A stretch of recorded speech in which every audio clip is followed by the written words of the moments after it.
দিদিমণি বিশ্বাস করুন, ঠিক মানুষকে বায়না দিয়েছে। আমাদের আশেপাশে গায় না, আমার মতো ঢাকি নেই। এত ভালো ঢাক কেউ বাজাতে পারে না, আমার মতো ঢাকি নেই। দেখো, আমি জানি না যমুনা বৌদি যে তোমাদের আশেপাশে তোমার মতন ঢাকি আছে কিনা, কিন্তু আমি এটা খুব ভালো করে জানি আমাদের বাড়িতে তোমার মতন বউ নেই। তোমাকে দরকার, তোমাকে আমাদের প্রয়োজন। আর তাছাড়া বিশ্বাস করো, মাও তোমাকে খুব মিস করছে, খুব মিস করছে।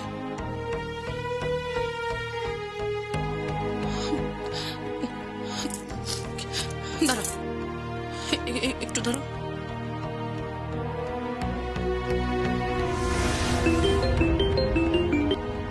হ্যালো কাকাই, তুমি যমুনা বৌদির সাথে কথা বলো। ধরো ধরো, তুমি প্লিজ কথা বলো, প্লিজ কথা বলো কাকাইয়ের সাথে, প্লিজ প্লিজ প্লিজ কথা বলো। হ্যালো। কি রে যমুনা, কি কি তুই কেমন আছিস? শোন, তাড়াতাড়ি চলে আয়, বুঝলি? হ্যাঁ, সামনে বিশ্বকর্মা পুজো, আমরা সবাই মিলে হই হই করে আড্ডা দেবো, জমাটি আড্ডা। তুই না থাকলে চলে? তারপরে স্ত্রীর বিয়ে ঠিক হয়েছে, তুই না থাকলে চলবে কি করে বলতো? হ্যাঁ, হই হই করবে কে, আড্ডা দেবে কে? শোন, তুই চলে আসার পর সবাই মিলে পাকা দেখা করে আশীর্বাদ করে তারপরে দুর্গাপুজোর পরে স্ত্রীর ধুমধাম করে বিয়েটা দিয়ে দেবো, কেমন? হ্যাঁ, চলে আয় চলে আয়, দেরি করিস না। আরে তুই আশীর্বাদ করবি তো? হ্যাঁ, যাবো তো বটে, যাবো তো। তবে আশীর্বাদ করার আমার কি বা সামর্থ্য? আমি দূর থেকে প্রার্থনা করব যাতে ও সুখী হয়। আমি যাব, ওই রায়বাড়িতে আমি যাব ঢাক বাজাতে,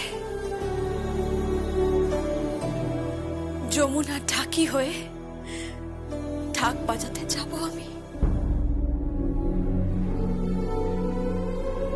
দেখ যমুনা, অনেক হয়ে গেছে কিন্তু অনেক। এবার তুই ফিরে আয় তো, তাড়াতাড়ি ফিরে আয়। সত্যি বলেছেন, সত্যি অনেক হয়ে গেছে, অনেক হয়ে গেছে। ওই বড় লোকদের কি একটা বলে না, কি কি যেন কনফারেন্স রুম নাকি, সেখানে আমাকে ডাকা হয়েছিল। আমি ওখানে যাওয়ার পর অনেকগুলো লোক আমাকে ঘিরে ধরেছিল, অনেক অনেক প্রশ্ন করছিল, অনেক কিছু দেখাচ্ছিল। মনে হচ্ছিল নিজেকে আমি চোর, আমি চোর গো, আমি চোর। সবাই আমার সাথে চোরের মতো ব্যবহার করছিল। ভাগ্যিস ভাগ্যিস রাসবিহারী কাকা ছিলেন, নইলে তো এতক্ষণই আমি হাজতে থাকতাম। তখন আমার রায়বাড়ির পুজোতে ঢাক বাজানোর বায়নাটাও চলে যেত গো বাবু, চলে যেত। এই যমুনা, তোকে একটা কথা বলছি, তুই আমাকে বাবু বাবু বলবি না, কেমন? হ্যাঁ, মনে থাকবে কথাটা? বাবা, আমি তোর খুশ শ্বশুর হই, এটা ভুলে যাচ্ছিস কেন? জানি তো, কিন্তু গরিবদের যে কোনো সম্পর্ক হতে নেই। আপনারা গরিবদের কেউ হন না, কেউ না। খুশ শ্বশুর নয়, কেউ নয়, কেউ নয়। যমুনা, যমুনা ফোনটা কাটিস না, আমার কথা শোন। যমুনা, আমার কথা শোন, ফোনটা কাটিস না প্লিজ। শোন না যমুনা, ঠিক আছে ঠিক আছে, তুই ঢাক বাজাবি, আমি তো বলছি তুই ঢাক বাজাবি, আর তোর সঙ্গে আমি কাসর বাজাবো, কেমন? হ্যাঁ,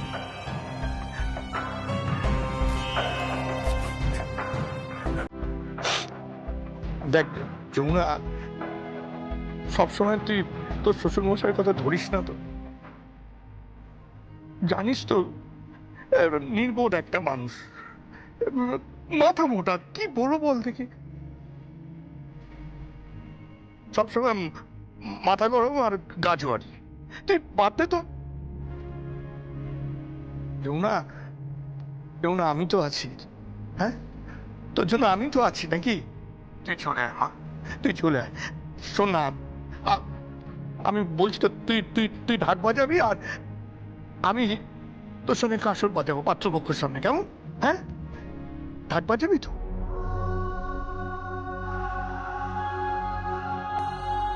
হ্যাঁ, আমি পরে ফোন করছি।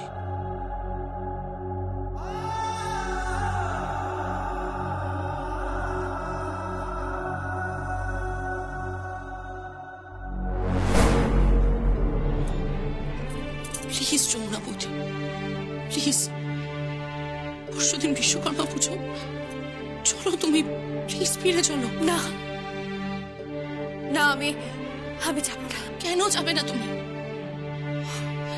এত বড় করে ঘুড়ির লড়াই হবে, বাজি ধরলো, তুমি ভালো ঘুড়ি ওড়াও বলে তুমি আর কি মেয়েদের দিক থেকে মেন থাকবে, আর বাবা ছেলেদের দিক থেকে। যমুনা বৌদি, প্লিজ তুমি ফিরে চলো, বড় করে ঘুড়ির লড়াই হবে এবার। লড়াই লড়াই তো শুরু হয়ে গেছে, লড়াই শুরু হয়ে গেছে। তবে তবে ঘুড়ির লড়াই না, মানের লড়াই, কুলের লড়াই, বংশ মর্যাদার লড়াই শুরু হয়ে গেছে। লড়াই শুরু হয়ে গেছে। দেখবেন দিদিমণি, একদিন মাথা উঁচু করে আমি রায়বাড়িতে ঢুকবো। রায়বাড়ির বউ হিসেবে, কোনো ঢাকি হিসেবে না। যমুনা রায় ঢুকবে রায়বাড়িতে। আর সেদিন সেদিন সেদিন এই গ্রাম, ওই শহর, এই রাজ্য, এই দেশ, সবাই সবাই এক ডাকে যমুনা রায়কে চিনবে, এক ডাকে। তা না হলে আমিও গঙ্গা ঢাকির মেয়ে, যমুনা ঢাকি নই, যমুনা ঢাকি নই। তুমি তার মানে যাবে না, তাই তো? যাবো তো, যাবো তো। তবে তবে আপনাদের ওই জাহাজের মতো অত বড় গাড়ি করে নয়, ঠিক যেভাবে ঠাকিরা যায় সেইভাবেই যাব। এই তো আমি চা নিয়ে এসেছি, এই নাও তোমার চা। না, তোমাদের বাড়িতে আমি আর কিচ্ছু মুখে দেব না, কিচ্ছু না। আর তুমি না, তুমি খুব বাজে, সত্যি, তুমি খুব বাজে, তুমি খুব বাজে। হ্যাঁ বেদ বলো। না না, উনি ফিরবেন না, উনি কিছুতেই ফিরবেন না। খুব জেদ না, কম নাকি? যেমন কেদার রায়, আমি বলছি তো তোমাকে, যেমন কেদার রায় ঠিক সেরকম যমুনা রায়। আমার বাবা আর আমার বৌদি দুজনেই বাজে, দুজনেই খুব বাজে, খুব বাজে ওরা দুজন।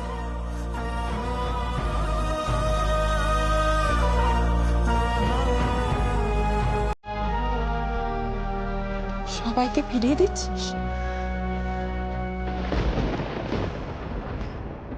সবাইকে তো আমি ফিরিয়ে দিতাম না, সবাইকে আমি ফিরিয়ে দিতাম না যদি সঙ্গীত রায় আমাকে ফিরিয়ে নিয়ে যেতেন।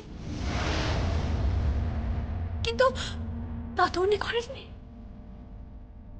উনি তা করেননি, উল্টে আমাকে ঢাক বাজানোর বায়না দিয়ে গেছে। দুর্গাপুজোর বায়না 20,000 টাকা পাওনা হিসেবে একই টাকা দিই। বিশ্বকর্মা পুজোয় এসে ঢাকবাজি দিয়ে চলে যায়। বায়না, ঢাক বাজাবো। যখন উনি বায়না দিয়েই গেছেন, তখন আমি যমুনার ঢাকি হিসেবে থাকবো। ঢাক বাজাবো, ঢাক বাজাবো।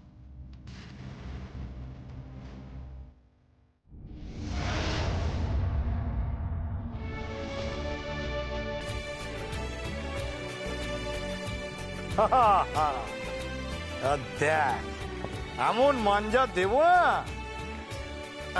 কেদার রায়ের ওই ঘুড়ি ওড়ানো নিয়ে ফুটুনি করে বার করে দেবো। হ্যাঁ, নাহলে আমার নাম কল্যাণ রায় নয়, বলে দিলাম। হ্যাঁ। বাবা তুমি ভুল করছো, কেন? তুমি তো কেদার রায়েরই দলে। মানে তাহলে আমাদের বিরুদ্ধে কে? ওমা, কে আবার? আমরা মেয়েরা। মেয়েরা মেয়েরা আমার ভুড়ি ওড়াতে পারেনি? হ্যাঁ। এই বড় বড় কথা বলো না তো, যা করছো সেটা করো, মাঞ্জা দাও। তোমার মা যখন ঘুড়ির সুতো হাতে নেবে না, তখন দেখবো কি করে যেত। আমার শাশুড়ি তোমাদের ঘুড়ি না বলে বলে বলে বলে কাটবে। কে কাট? বিন্দুবাসিনী দেবী? আরে জীবনেও পারবে না। আমরা ঘুড়ি উড়িয়েছি, বুঝেছো? আমরা ঘুড়ি উড়িয়েছি, ঘুড়ি উড়িয়েছি, ঘুড়ি লুটেছি। কিরে করলেন, দাঁড়িয়ে আছিস কেন? বল না। আরে আমি কি বলবো, ঘুড়ি লুটেছে। হ্যাঁ সে তো বটে, তুমি তো আসলে ঘুড়ি চড়ছিলে। এই, কি আজেবাজে কথা বলছিস তুই? তুমি সত্যি সত্যি ঘুড়ি চুরি করতে? আরে চুরি বলে চুরি, কি বলছিস, একেবারে মহা ঘুড়ি চোর। ভালো ভালো ঘুড়িগুলো ছেড়ে দিত। এই, কল্যাণ একদম ফালতু কথা বলবি না, একদম ফালতু কথা কি বলবি না। আশ্চর্য, আমি ফালতু কথা বলছি? দাদা, আপনি সত্যি ঘুড়ি চুরি করতেন? আরে না না না না, ঘুড়ি চুরি করতাম না, ওর কথা শুনো না, ঘুড়ি চুরি করতাম না। এই শোন কল্যাণ, কল্যাণ আমি একটা কথা বলি তোকে, তোকে কিন্তু লাটাইটা ভালো করে ধরতে হবে, বুঝতে পেরেছিস? শোন, আমি, তুই, সঙ্গীত, রকি, আমরা সবাই থাকবো একদিকে, ঠিক আছে। আর একদিকে থাকবে হচ্ছে মা, বৌদি, গীত, তারপরে এই শ্রী, মল্লিকা, রাগিনী আর যমুনা। যমুনা? যমুনা কোত্থেকে আসবে? ওহো, মল্লিকা যমুনা আসবে বলছি তো। হ্যাঁ, আসবে, আসবে, কিন্তু ঢাকি হয়ে আসবে, ঢাক নিয়ে আসবে। ঘুড়ির লড়াই করতে আসবে না কাকাই। শোন গীত, আমি তোকে বলছি যমুনা ঘুড়ির লড়াই লড়তে আসবে এবং ও জিতবে। হ্যাঁ, এমন টাঙ্কি দেবে না এখানে, কেদার রায়ের ঘুড়ি ফক্কাটা। তুই কার দলে বলতে করলেন?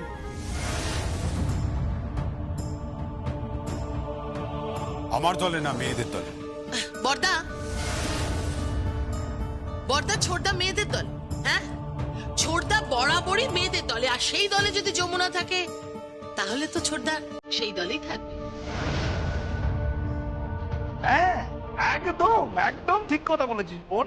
আমি তো সবসময় উল্টো দিকে থাকি, যেখানে মা থাকেন। আমি তো চাই মা জিতুক, আর আমার এখন নতুন মা হচ্ছে যমুনা। হ্যাঁ, আমি চাই মা, যমুনা সবাই জিতুক। মায়েরা না জিতলে হয় বল দেখি? বিন্দুবাসিনী দেবী ঘুড়ি ওড়াক, আমার কোনো আপত্তি নেই। অনুরাধা ওড়াক, আমার কোনো আপত্তি নেই।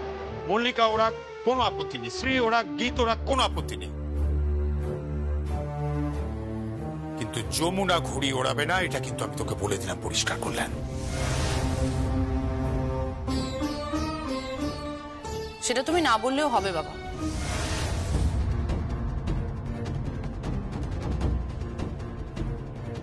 যমুনা বৌদি এমনিতেও ঘুড়ি ওড়াবে না, ওই বাড়িতে ঢাকি হয়ে আসবে, ঢাক বাজাতে আসবে। বায়না নিয়েছে যে ভাইয়া ওর বাড়িতে গিয়ে ওর মুখে টাকা ছুঁড়ে মেরেছে, বায়না দিয়েছে নিজের বউকে। সত্যি চমৎকার। এই না হলে স্বামী স্ত্রীর ভালোবাসার সম্পর্ক, তাই না? এই প্লিজ প্লিজ প্লিজ প্লিজ গীত, আমাকে স্বামী স্ত্রীর সম্পর্ক আর শেখাতে যাস না। হ্যাঁ, যমুনাকে দেখে না স্বামী স্ত্রীর সম্পর্ক আসলে কি সেটা আমার দেখা হয়ে গেছে। আসলে ও এসব স্বামী স্ত্রীর সম্পর্ক টম্পর্ক বোঝে না। ও কি বোঝে জানিস? টাকা। ইয়েস, ওর টাকা বুঝে আর হবে নাই বা কেন? বলতেই তো হবে, অত গরিব বাড়ির মেয়ে, হাঘরে বাড়ির মেয়ে এতগুলো টাকা দেখেছে না, একেবারে মাথা ঘুরে গেছে, মাথা খারাপ হয়ে গেছে। এত বৈভব, আমাদের ব্যবসায়িক বাড়ি। দাদা দাদা, আমি বলছি তোমার সব থেকে বড় ভুল হয়েছে ওকে ব্যবসার দায়িত্ব দেওয়া। ইয়েস দাদা।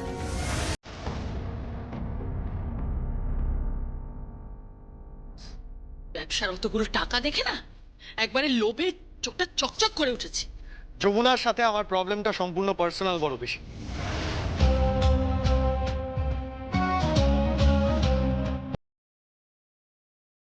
আর ওর চোখ লোভে চকচক করছে, এ কথা যাতে আমি দ্বিতীয়বার না শুনি। সব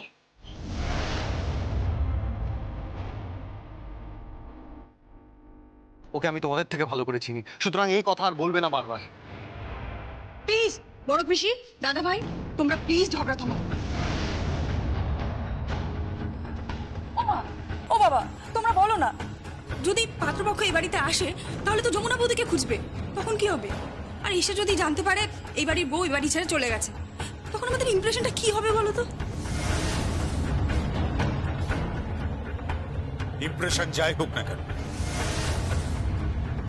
যমুনা এ বাড়ির বউয়ের পরিচিতি আর কোনোদিনই পাবে না, কখনো না।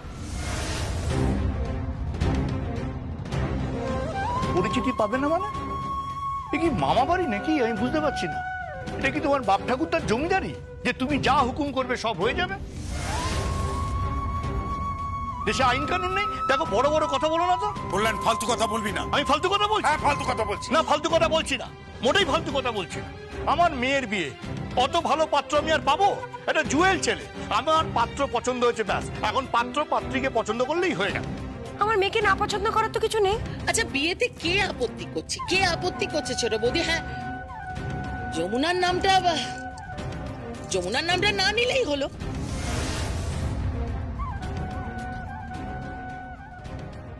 ও মা, কেন নাম বলবে না? মানে নাম তো 100 বার বলবে। এত বড় একজন সেলিব্রিটি, ওর ঢাক বাজানো, ওর মিউজিক সেন্স, এই নিয়ে কি কম কথা হয়েছে নাকি? পেপারে কম লেখালে কি হয়েছে বড় পিসি? টিভিতে কিন্তু প্রত্যেকে দেখেছে, ইচ অ্যান্ড এভরি পার্সন টিভিতে কিন্তু দেখেছে। আর এরপরে যখন পাত্রপক্ষ স্ত্রীকে দেখতে আসবে, তখন তারা এসে জিজ্ঞেস করবে না যে বাড়ির বড় বউ কোথায়? আর তখন যারা জানতে পারবে যে বাড়ির বউ বাড়িতে নেই, তখন তারা এরকম ভাববে না তো যে আমাদের বাড়ির ছেলে আমাদের বাড়ির বউয়ের সঙ্গে সংসার করতে পারেনি।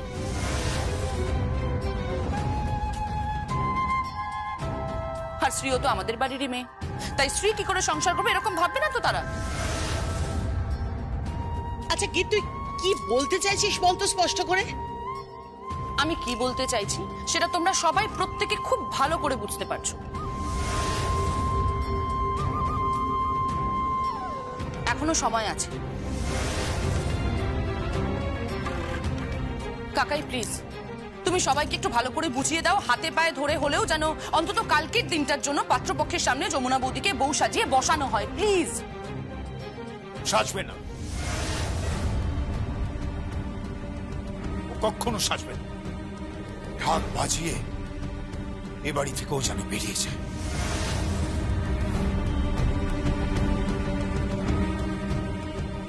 দাদা দাদা, আপনি তো একেবারে বিচার দিয়ে চলে গেলেন। আর আমার মেয়ের বিয়েটা কি হবে? এবার যাও যাও, যমুনাকে এ বাড়িতে বউ সাজিয়ে নিয়ে এসো। খুব তো কাটি করছিলে, একবারে স্পেশাল কাটি। এবার যাও, বউ সাজিয়ে যমুনাকে নিয়ে এসো, দায়িত্বটা তোমার। যাও। আমি পারবো না। ও পারবে না? তাহলে তোমার মেয়ের বিয়ে ক্যান্সেল। হ্যাঁ, অত ভালো একটা পাত্র হাতছাড়া হয়ে যাবে। তখন কিন্তু হাহুতাশ করলে চলবে না, বুঝতে পারছো? হ্যাঁ, আর এই যে সঙ্গীত, আমি জানি তোর ভালোবাসার থেকেও তোর অহং, তোর ইগো, তোর সেন্টিমেন্ট তোর কাছে বড়। কিন্তু একটা জিনিস ভাব, উল্টো দিকের ওই মেয়েটার কতটা যন্ত্রণা থাকলে, কতটা সেন্টিমেন্ট থাকলে ওরকম ভাবে ঢাক কাঁধে করে সেখানে নিয়ে আসে, তারপরে পুজোর ওখানে ঢাক বাজিয়ে সে ওখান থেকে চলে যাবে। তোর লজ্জা করছে না? তোর খারাপ লাগছে না একবার? কেন? ওর খারাপ না লেগে থাকলে আমার কেন খারাপ লাগবে? ভাইয়া প্লিজ, এখনো সময় আছে কিন্তু। গীত, বললাম তো আমি তো বললাম আমাদের ব্যাপারটা সম্পূর্ণ আমাদের ব্যক্তিগত, কেউ নাক গলাবে না, আমাদের স্বামী স্ত্রীর মধ্যে কেউ ঢুকবে না, কেউ না।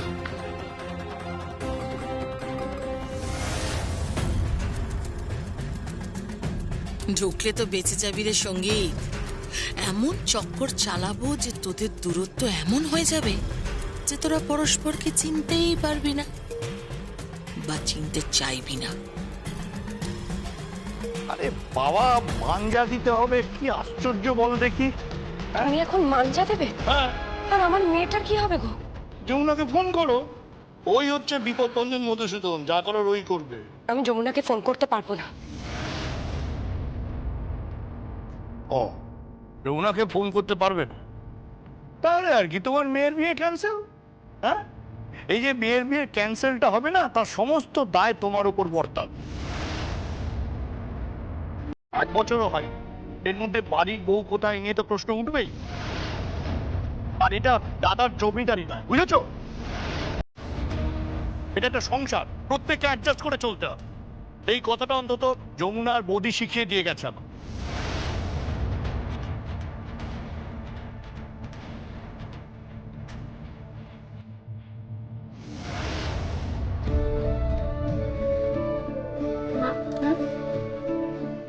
থাক মা, থাক।